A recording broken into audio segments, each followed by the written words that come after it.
নিজৰ জীৱনৰ সিদ্ধান্ত সদায় নিজৰ পৰিস্থিতি চাইহে ল'ব লাগে, তেতিয়াহে সুখত থাকিব পাৰি।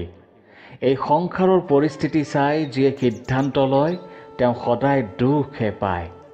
কোনোবাই আপোনাৰ প্ৰশংসা কৰক বা অপমান কৰক, সদায় নিজকে শান্ত ৰাখক, কাৰণ ৰ'দ যিমানেই তীক্ষ্ণ নহওক কিয় সাগৰ কেতিয়াও শুকুৱাব নোৱাৰে। এদিন এজনী চৰাইয়ে ভগৱানৰ ওপৰত খং কৰি কৈ আছিল, হে ভগৱান, বৰ কষ্ট কৰি বাঁহটো সাজিছিলোঁ, পোৱালীকেইটাৰ সতে সুখত থাকিম বুলি ভাবিছিলোঁ, আপুনি ধুমুহা পঠিয়াই দিলে আৰু মোৰ ঘৰখনেই ধ্বংস হৈ গ'ল। তেতিয়া ভগৱানে আকাশবাণী কৰি ক'লে, তোমাৰ বাঁহলৈ এডাল সাপ আহি আছিল, তোমাৰ লগতে তোমাক খাবলৈ, সেয়েহে মই ধুমুহা পঠিয়াই দিলোঁ যাতে তুমি সাৰ পোৱা আৰু অন্য স্থানলৈ উৰি গুচি যোৱা আৰু তোমাৰ জীৱনটো সুৰক্ষিত হৈ থাকে। আপোনাৰ মোৰ জীৱনতো কিমান দুৰ্যোগ আহে আৰু যায়, কিমান বিপদ আহে আৰু যায়, কিন্তু আমি গমেই নাপাওঁ যে পৰমাত্মাই আমাক কেনেকৈ ইয়াৰ পৰা উদ্ধাৰ কৰে। আপুনি যদি ভাবিছে ভগৱানে আপোনাক কষ্ট দি আছে, তেন্তে বিশ্বাস কৰক, ভগৱানে এদিন সেই কষ্টৰ পৰা আপোনাক উদ্ধাৰো কৰিব। মনৰ দুখ কষ্টৰ কোনো অন্ত নাই, সেয়েহে নিজৰ দুখ কষ্টৰ বাবে আনক দোষাৰোপ কৰা বন্ধ কৰক। ইয়াৰ আটাইতকৈ সহজ উপায় হৈছে নিজৰ মনটোক ভগৱানৰ ওচৰত সমৰ্পণ কৰক। নিজৰ আত্মা পৰমাত্মাৰ সংস্পৰ্শলৈ অহাৰ লগে লগে আপোনাৰ জীৱনলৈ সুখৰ, আনন্দৰ, শান্তিৰ, সংযমতাৰ, সহনশীলতাৰ, নতুন শক্তিৰ, প্ৰেমৰ, জীৱনৰ নতুন পথৰ, সন্তুষ্টিৰ নিশ্চয় আৰম্ভ হয় আৰু আমাৰ মন দুখ কষ্টৰ পৰা কেনেকৈ মুক্ত হয় গমেই পোৱা নাযায়। যদি ভগৱানে আপোনাৰ ধৈৰ্যৰ পৰীক্ষা লৈছে, তেন্তে সাজু হৈ থাকক, ভগৱানে আপোনাক তাতকৈ বেছি দিব যিমান আপুনি বিচাৰিছে। যিদৰে মানুহে মৃত ব্যক্তিৰ শৰীৰটো কান্ধত লৈ যোৱাটো পুণ্য বুলি ভাবে, যদি এনেকৈ জীৱিত মানুহৰ বাবেও ভাবিলেহেঁতেন, তেন্তে মানুহৰ জীৱনটো কেতিয়াও কঠিন নহ'লহেঁতেন। জীৱনটোৰ বিষয়ে ইমানো চিন্তা নকৰিব, জীৱনটোৰ বিষয়ে ইমানো চিন্তা নকৰিব, কাৰণ আপোনাক যিয়ে জীৱনটো দিছে তেওঁতো আপোনাৰ বাবে কিবা এটা নিশ্চয় ভাবিছে। হ'ব পাৰে আপোনাৰ পাৰ হৈ যোৱা অতীত কষ্টদায়ক আছিল, কিন্তু ভৱিষ্যত আপোনাৰ হাতত। মানুহৰ মনটো অন্ধৰ নিচিনা, ইয়াৰ কোনো ধ্যান নাই, মনে একো নাজানে আৰু কোনো সঠিক ৰাস্তাও নেদেখুৱায়। সেয়েহে আপুনি এই অন্ধ মনটোৰ কথা মানি নিজৰ প্ৰয়োজনীয় কামবোৰ পিছলৈ ঠেলা বন্ধ কৰক।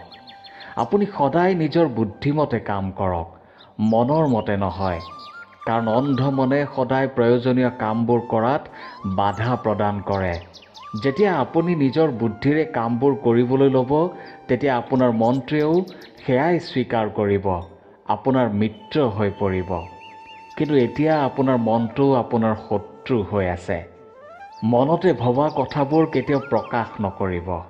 যেনেকৈ কোনো গোপন মন্ত্ৰই মানুহক ৰক্ষা কৰে, তেনেকৈ নিজৰ লক্ষ্যক ৰক্ষা কৰক আৰু লক্ষ্য প্ৰাপ্তিৰ বাবে কামবোৰ মনে মনে কৰি যাওক।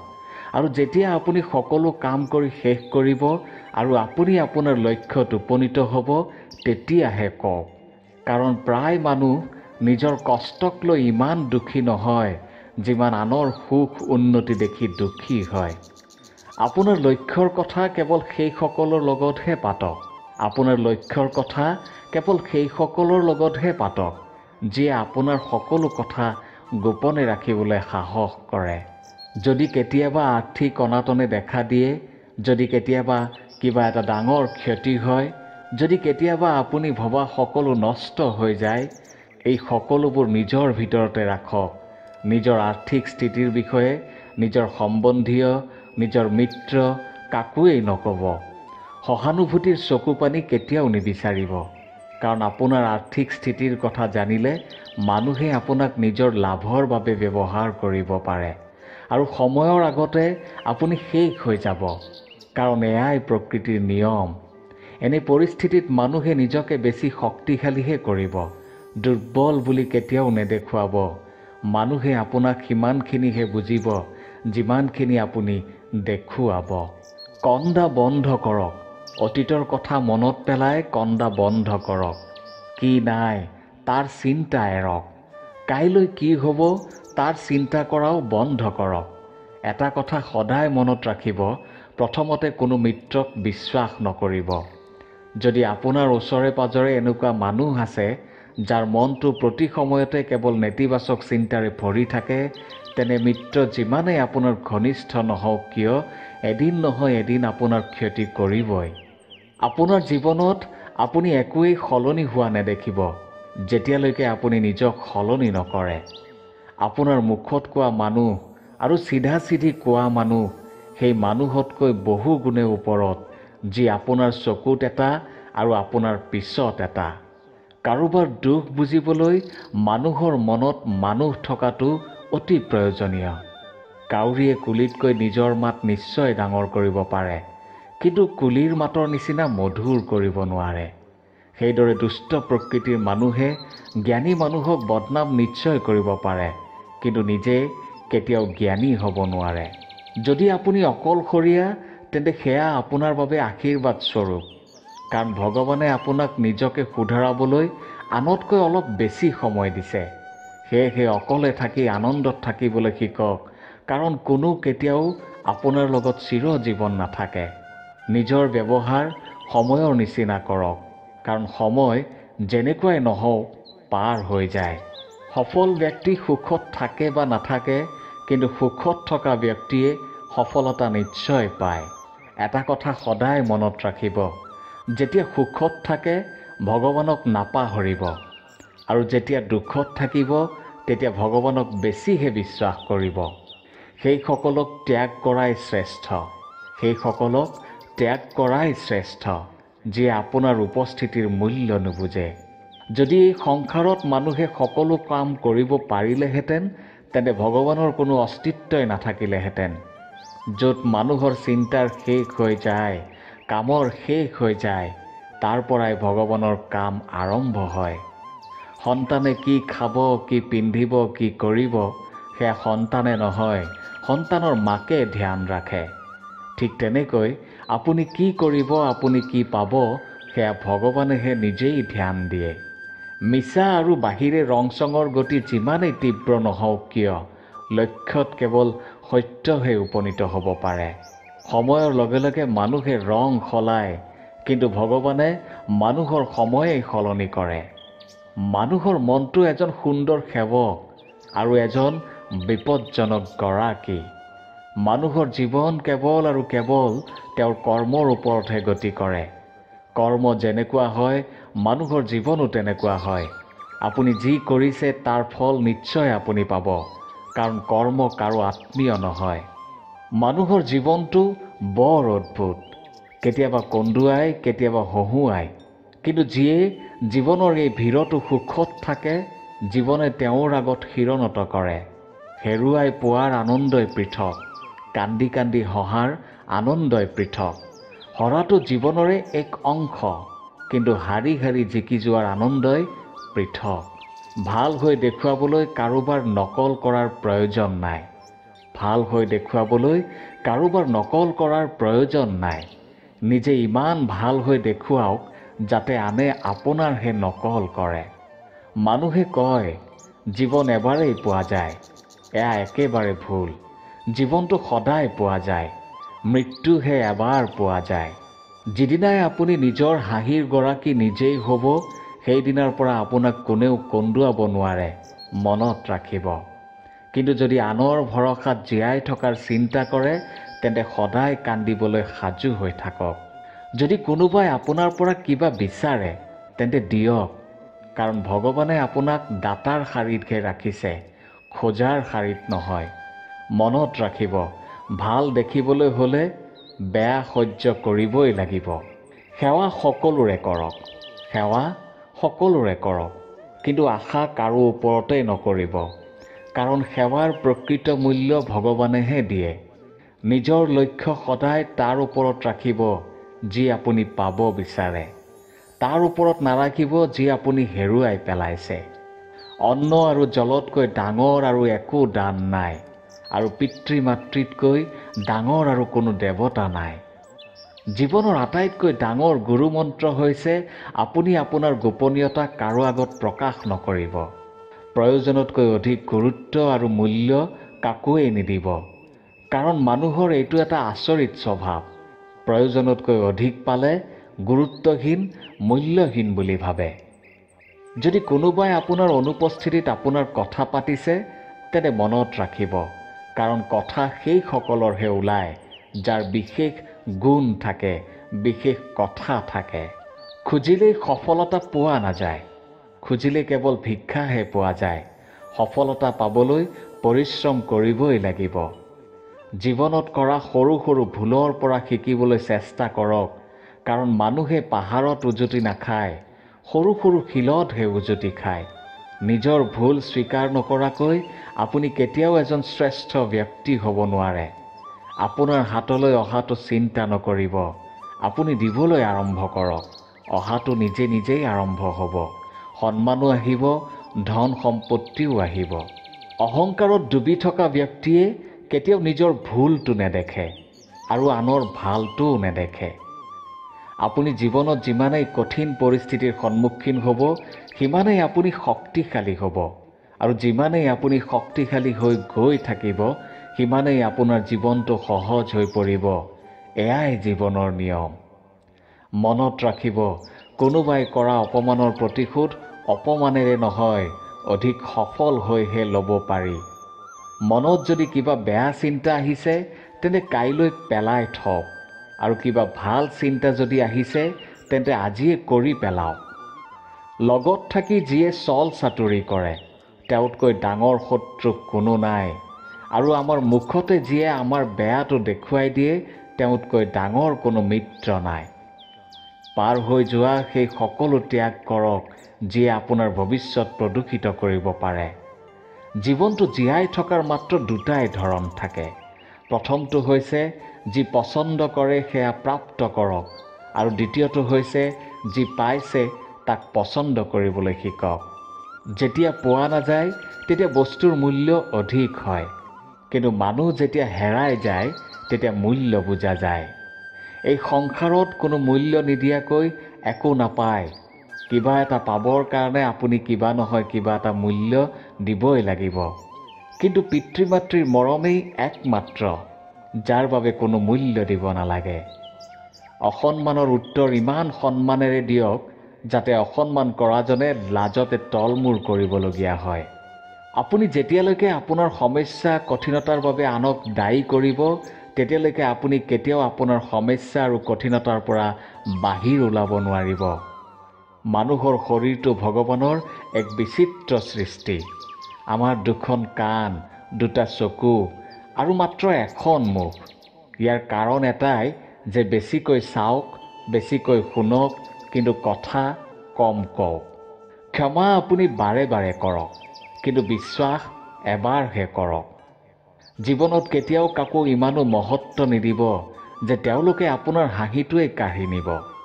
নিজৰ জীৱনৰ সমস্যা কাৰো আগত প্ৰকাশ নকৰিব, কাৰণ 80% মানুহৰ ওপৰত ইয়াৰ কোনো প্ৰভাৱ নপৰে। বাকী 20% মানুহ সুখী হ'ব, আনন্দ পাব যে আপুনি সমস্যাত পৰি কক বকাই আছে। সফলতা তেওঁহে পায় যিয়ে সময় আৰু পৰিস্থিতিক লৈ কান্দি বহি নাথাকে। নিজকে ইমানো কষ্ট নিদিব, কাৰণ পৰিস্থিতি যিমানেই বেয়া নহওক, এদিন সলনি হ'বই। সময়ৰ লগে লগে বহুত কিবা কিবি সলনি হয়। মানুহো সলনি হয়, ৰাস্তা সলনি হয়, অনুভৱ সলনি হয়, সম্বন্ধও সলনি হয়, আৰু কেতিয়াবা আমি নিজেও সলনি হওঁ। আজি আপুনি যি কৰিছে, সেয়াই কাইলৈ আপোনাৰ লগতো হ'ব। এয়াই নিয়তিৰ নীতি। কেতিয়াবা কিবা এটা হ'ব বিচাৰিলে কাৰোবাৰ দুৰ্বলতা হৈ চাওক, কাৰোবাৰ প্ৰয়োজন নহয়। কাৰণ কাৰোবাৰ প্ৰয়োজন পূৰণ কৰিব পাৰি, কিন্তু কাৰোবাৰ দুৰ্বলতা পূৰণ কৰা কঠিন। কাৰোবাক একো দিব নোৱাৰিলেও প্ৰাৰ্থনাটো নিশ্চয় কৰিব পাৰে। সেয়েহে প্ৰাৰ্থনা কৰক, কাৰণ প্ৰাৰ্থনা এনেকুৱা এটা বস্তু যাৰ বাবে ধনীতকৈ ধনী ব্যক্তিয়েও হাত পাতিবলগীয়া হয়। যেতিয়া আপুনি গম পাব যে আপোনাৰ বাবে কোনোবা সমস্যাত পৰিছে, তেতিয়া তাৰ পৰা আঁতৰি অহাই শ্ৰেষ্ঠ। মানুহে ভুল কৰিলে খং কৰে, কিন্তু খং নকৰি এবাৰ ভাবি চাওক, ভুলত সেই শক্তি আছে যে মানুহক আগতকৈ বেছি শক্তিশালী কৰিব পাৰে। ছল কপট আপুনি সিমানহে কৰিব যিমান আপুনি সহ্য কৰিব পাৰে, কাৰণ প্ৰকৃতিয়ে কাকো নেৰে, সকলোৰে হিচাপ ৰাখে আৰু সকলোৰে বিচাৰ এই সংসাৰতেই হয়। যদি আপোনাৰ কোনো শত্ৰু নাই, তাৰ মানে আপুনি সেই স্থানতো নিমাত হৈ থাকে য'ত আপুনি মাত মতাৰ অধিকাৰ আছে। প্ৰেমৰ বাবে কোনেও মাচুল দিব নালাগে, তথাপি প্ৰেম এই সংসাৰৰ আটাইতকৈ দামী বস্তু। জীৱনত চাগে এতিয়ালৈ আপুনি বুজিব পাৰিছে যে আপুনি কিছুমান মানুহৰ লগত সম্বন্ধ কৰি ভুল কৰিছে, কাৰণ তেওঁলোকে পুতলাৰ দৰে সম্বন্ধবোৰ ভাঙি পেলাইছে। ৰ'দ আৰু বৰষুণৰ ফলতহে ৰামধেনুৰ সৃষ্টি হয়। সেয়েহে এটা সুন্দৰ জীৱনৰ বাবে সুখ আৰু দুখ দুয়োটাই প্ৰয়োজনীয়। মানুহ চিন্তা আৰু দুখত তেতিয়া বেছিকৈ থাকে যেতিয়া মানুহে নিজৰ বাবে কম, আনৰ বাবে বেছিকৈ জীয়াই থাকিব বিচাৰে। সেই সময়ক কেতিয়াও দোষ নিদিব, যি সময়ে আপোনাক কষ্ট দিলেও আপোনাক শক্তিশালীও কৰি তুলিছে। আপোনাৰ সফলতাত সেইসকলহে থাকে যাক আপুনি বিচাৰে, কিন্তু আপোনাৰ সংঘৰ্ষত সেইসকল লগত থাকে যিয়ে আপোনাক বিচাৰে। সেইজনহে জিলিকে যিয়ে প্ৰথমে ছিন্ন ভিন্ন হৈ পৰে। যেনেকৈ সোণৰ হাৰ এডাল তেতিয়াহে জিলিকে যেতিয়া ছিন্ন ভিন্ন টুকুৰাবোৰ জোৰা দিয়া হয়। এয়াই জীৱনৰ সত্য। প্ৰতি সময়তে আনক কেতিয়াও সুখত ৰাখিব নোৱাৰে। কেতিয়াবা কোনোবা আঁতৰি যাব, কোনোবাই দূৰত্বৰ সৃষ্টি কৰিব, কোনোবা আকৌ নিজৰ স্বাৰ্থত আপোনাৰ ওচৰলৈ আহিব, আৰু হাজাৰৰ মাজত এজন ওলাব যিয়ে আপোনালৈ সহায়ৰ হাত আগবঢ়াব। কিছুমান ভুল সিদ্ধান্তই মানুহক জীৱনৰ প্ৰকৃত অৰ্থ বুজাই দিয়ে। সম্বন্ধ বজাই ৰখাৰ মাত্ৰ এটাই নিয়ম, কাৰোবাৰ ভুল ধৰাতকৈ, কাৰোবাৰ দোষ উলিওৱাতকৈ ভালটোহে বিচাৰক। অপ্ৰয়োজনীয়ভাৱে কাৰোবাৰ চিন্তা কৰাটো উত্তম ব্যক্তিত্বৰ পৰিচয়। আশা ভৰসা সদায় ভগৱানৰ ওপৰত ৰাখক, কাৰণ এই সংসাৰত ভগৱানে যিমান সোনকালে প্ৰাৰ্থনা স্বীকাৰ কৰে, সিমান সোনকালে মানুহে নকৰে। যি ব্যক্তিয়ে সুখ দুখ, গ্ৰীষ্ম বৰ্ষা, মান অপমান সকলো সময়তে শান্ত হৈ থাকে, সেই ব্যক্তিয়ে সত্য বিচাৰি পায়, ভগৱানক বিচাৰি পায়। দিয়াচলাইৰ কাঠি আনক জ্বলোৱাৰ আগত নিজে জ্বলে, ঠিক সেইদৰে খঙে আনৰ ক্ষতি কৰাৰ আগত নিজৰ ক্ষতি কৰে। দুই ধৰণৰ মানুহে জ্ঞানৰ কথা ক'ব পাৰে। প্ৰথম, যাৰ বয়স হৈছে। দ্বিতীয়, যিয়ে কম বয়সতে বহুত বেয়া সময় পাৰ কৰিছে। এই সংসাৰত আৱেগৰ দৰে কোনো অগ্নি নাই, মূৰ্খতাৰ দৰে কোনো জাল নাই, বেয়া পোৱাৰ দৰে কোনো নিষ্ঠুৰ নাই, লালসাৰ নিচিনা কোনো সীমা নাই। যিদিনা আপুনি গম পাব যে এই পৃথিৱীত আপোনাৰ দৰে আন কোনো নাই, সেইদিনাৰ পৰাই আপোনাৰ এটা নতুন জীৱন আৰম্ভ হ'ব। কিছুমান মানুহৰ মুখত প্ৰায়ে হাঁহি বিৰিঙি থাকে, কাৰণ তেওঁলোকে জানে যে তেওঁলোকৰ দুখ কষ্ট বুজিবলৈ কোনো নাই। কাৰোবাৰ অধিকাৰ কাঢ়ি লোৱাজনৰ সুখৰ সময় বহুত কম হয়। সম্বন্ধ বজাই ৰাখিবলৈ বিনম্ৰতাৰ অতি আৱশ্যক। সদায় সেই কামহে কৰিব যি সঠিক আৰু শুদ্ধ, সেয়া নকৰিব যি সহজ। দৰিদ্ৰতাই মানুহক ভিতৰৰ পৰা শক্তিশালী হ'বলৈ বাধ্য কৰায়। আপুনি যি ধৰণে কথা কয়, সেই ধৰণে শুনিবলৈও চেষ্টা কৰক। ভগৱান বা পৰমাত্মাৰ লগতহে ঘনিষ্ঠ মিত্ৰতা কৰক, কাৰণ একমাত্ৰ ভগৱানহে আপোনাৰ লগত থাকিব যেতিয়া সকলোৱে আপোনাক ত্যাগ কৰিব। সেই সকলৰ লগতহে মিত্ৰতা কৰক যিয়ে আপোনাক প্ৰতি সময়তে কিবা এটা ভাল কৰাৰ বাবে উৎসাহিত কৰি থাকে। মৃত্যুৰ সময়ত আপোনাৰ কথা কোনেও নুশুনিব। মৃত্যুৰ সময়ত আপোনাৰ কথা কোনেও নুশুনিব। আপোনাৰ কৰ্মইহে ক'ব আপুনি কোনফালে গতি কৰিব। মানুহে কেতিয়াও প্ৰত্যাহ্বানৰ পৰা পলাব নালাগে, আৰু ভগৱান বা ঈশ্বৰ আৰু ভাগ্যৰ দোহাই দি হাত সাৰিবলৈ চেষ্টাও কৰিব নালাগে। তেতিয়ালৈকে শান্ত হৈ থাকক যেতিয়ালৈ আপোনাৰ সঠিক সময় নাহে। আপোনাৰ স্বাস্থ্য আপোনাৰ বাবে সকলোতকৈ ডাঙৰ উপহাৰ। সন্তোষ আটাইতকৈ ডাঙৰ ধন। আনুগত্য আটাইতকৈ ডাঙৰ ধৰ্ম। চল কপট কৰিলে চল কপটেই পাব, আজি নহ'লে কাইলৈ হ'লেও পাব। জীৱনটো যদি সততাৰে জীয়াই থাকে তেন্তে শান্তি নিশ্চয় পাব। বিজয়ী সেইজন নহয় যিয়ে আনৰ ওপৰত বিজয়ী হয়, বিজয়ীটো সেইজন যিয়ে প্ৰথমে নিজৰ ওপৰত বিজয়ী হয়। এদিন এজন গুৰুৱে শিষ্যক সুধিলে, তোমালোকে জানানে যে আমাৰ মনত এখন যুদ্ধ নিৰন্তৰ চলি থাকে? শিষ্যসকল মৌন হৈ থকা দেখি গুৰুৱে ক'লে, আমাৰ মনৰ মাজত দুটা কুকুৰ নেচীয়া বাঘ আছে। এটা ক'লা কুকুৰ নেচীয়া যিয়ে ক্ৰোধ, লোভ, মোহ, দুখ, গ্লানি, ঈৰ্ষা, অহংকাৰ, কামনা, হিংসাৰ কথা কয়। আৰু আনটো বগা কুকুৰ নেচীয়া যিয়ে আনন্দ, প্ৰেম, দয়া, সুখ আৰু সদ্ভাৱনাৰ ভাষা কয়, কথা কয়।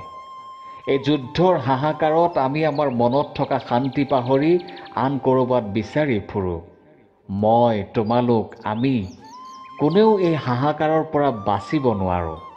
তেতিয়া শিষ্যসকলে সুধিলে, তেন্তে এই যুদ্ধত কোন জিকিব? তেতিয়া গুৰুৱে ক'লে, সেই কুকুৰ নেচীয়াটোৱেই জিকিব, যাক তোমালোকে খাদ্য দিবা। খাদ্য দিয়াৰ অৰ্থ হ'ল আমাৰ ওচৰত ধ্যানৰ শক্তি আছে। আমি যিটো কুকুৰ নেচীয়াৰ ওপৰত ধ্যান দিম, সেই কুকুৰ নেচীয়াটো অধিক শক্তিশালী হৈ উঠিব। সেয়েহে সদায় ক্ৰোধৰ আগত দয়া, লালসাৰ আগত উদাৰতা, চিন্তাৰ আগত শান্তি আৰু স্থিৰতা আৰু ঈৰ্ষাৰ আগত সদ্ভাৱনা বাছি লোৱা উচিত। এনেকৈ কৰি থাকিলে আমাৰ মনটো আনন্দিত হৈ থাকিব। যেনেকৈ কিবা এটা ৰোগ হ'লে শৰীৰটোক আৰাম দিলে ঠিক হয়, তেনেকৈ মনক শান্তি দিলে মন নিৰ্মল হৈ পৰে। প্ৰিয় দৰ্শক, আজিলৈ ইমানে। কথাখিনি ভাল লাগিলে যদি নিশ্চয় বিলাই দিব, কাৰণ শ্ৰীমদ ভগৱত গীতাৰ এই মহান বাণীসমূহ যিমানেই বিলাব সিমানেই আপুনি উপকৃত হ'ব। কুশলে থাকক। ধন্যবাদ।